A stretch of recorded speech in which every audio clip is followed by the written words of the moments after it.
ఇక్కడ ముహూర్తం అంటున్నారు. ఎటువంటి అంటే స్థాయి ఉన్న వాళ్ళు కూడా చిన్నగా ముహూర్తం చూయించుకొని జాతకాలు చూయించుకొని పెళ్లి చేసుకుంటారు.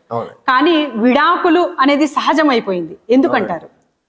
అంటే ఇక్కడ చెప్పాం కదండి, మనకి ముహూర్త నిర్ణయం అని. మీరు చాలామంది కూడా రాజకీయంలో ఉన్న వాళ్ళ ఇంట్లో కూడా కొంతమంది గురువుగారులు కూడా జాతకం చెప్తూ ఉంటారండి. అక్కడ ఉన్న వాళ్ళకి మనం సంప్రదించవచ్చు. వారు ఇంట్లోంచి బయటకు వెళ్తున్నప్పుడు కూడాను ఆ ముహూర్తము బాగుందా లేదా కనుక్కొని మాత్రమే వెళ్తారు. అందుకే వారికి అనేక విజయాలు కూడా జరుగుతూ ఉంటాయండి. ఎందుకంటే ప్రతి ఒక్కరికి కూడా ముహూర్త నిర్ణయం అనేది చాలా ముఖ్యము. అందుకనే మీరు ఇందాక అడిగారు కదా ప్రశ్న, వివాహానంతరం చాలా మంది కూడా విడిపోతూ ఉన్నారు అని. దానికి కారణం కూడా ముహూర్త నిర్ణయమే. ఒక పంతులు గారిని పిలుస్తున్నారు, ఒక ముహూర్తం చెప్పమంటున్నారు. ఆయన చెప్పి ఒక ముహూర్తాన్ని నిశ్చయించిన తరువాత మాకు ఆదివారం వస్తే బాగుంటుందండి, శనివారం వస్తే బాగుంటుందండి, ఇంటికి వచ్చే బంధువులు కూడా మా ఇంట్లో చక్కగా ఉంటారండి అంటున్నారు. అంటే బంధువుల గురించి ఒక్క రోజు కోసం మీరు వివాహం చేసుకుంటున్నారు, కానీ ఆ యొక్క వివాహానంతరం జీవితాంతం కూడా ప్రతి ఆదివారం కూడా వారితో ఉండాలనే విషయాన్ని మీరు మర్చిపోతున్నారు. కనుక పంతులు గారు ఎటువంటి మంచి ముహూర్తాన్ని నిర్ణయిస్తే ఆ వివాహానికే ఆ ముహూర్తానికి మీరు చేసుకోండి. రెండవది అందులో అర్థం ఏమిటయ్యా అంటే, చాలా మంది కూడా ముహూర్తము మంచిదైనప్పటికీ కూడా ఆ యొక్క ముహూర్తానికి రావట్లేదండి. ఆ యొక్క అర్థం చెబుతాము, మీరు వింటూ ఉండండి. ఆ ముహూర్తంలో ఏం చెప్తారు పంతులు గారు అంటే, ధ్రువం తేరా జావరుణో ధ్రువం దేవో బృహస్పతి ధ్రువంత ఇంద్రశ్చాగ్నిశ్చ రాష్ట్రం ధారయతాం.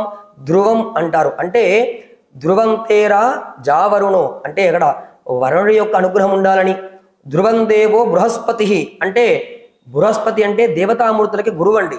ఆ యొక్క గురువు అనుగ్రహం కలగాలని.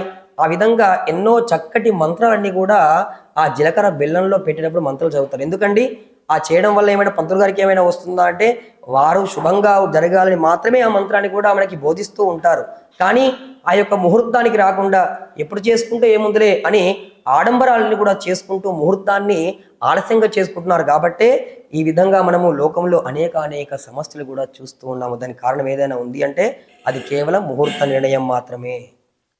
మరి కాని వారికి మీరు చెప్పారు గురుగారు, మరి ఆల్రెడీ పెళ్లి అయిపోయింది, సఫర్ అవుతున్నారు, ఇలాంటి వాళ్ళకి పరిష్కారాలు ఏంటి? మనకి చాలా మంది కూడా వివాహము ఇప్పుడు ఈ యొక్క ఎవరైతే ఈ తక్ష మీడియాని చూస్తూ ఉన్నారో వారికి కొన్ని పరిహారాలు తెలుస్తూ ఉన్నాయి. మరి మరలా కూడా సంప్రదిస్తూ ఉన్నారు. ఒకవేళ వివాహం పూర్తయిపోయింది, వారి నక్షత్రాల ప్రకారంగా కలవట్లేదు, వారు గొడవలు పడుతూ ఉన్నారు. మరి అటువంటి వారికి ఏ విధంగా మనము పరిష్కారాన్ని చూపించాలి అంటే, ఇక్కడ కింద స్క్రోల్ అవుతున్నటువంటి నెంబర్ని మీరు సంప్రదించినట్లయితే మీకు అన్ని సమస్యలకు కూడా పరిష్కారాలు దొరుకుతాయి.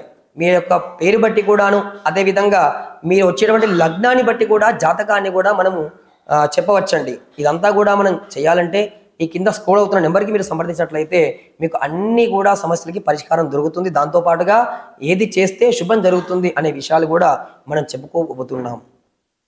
ధన్యవాదాలు గురుగారు. శ్రీమాత్రే నమః.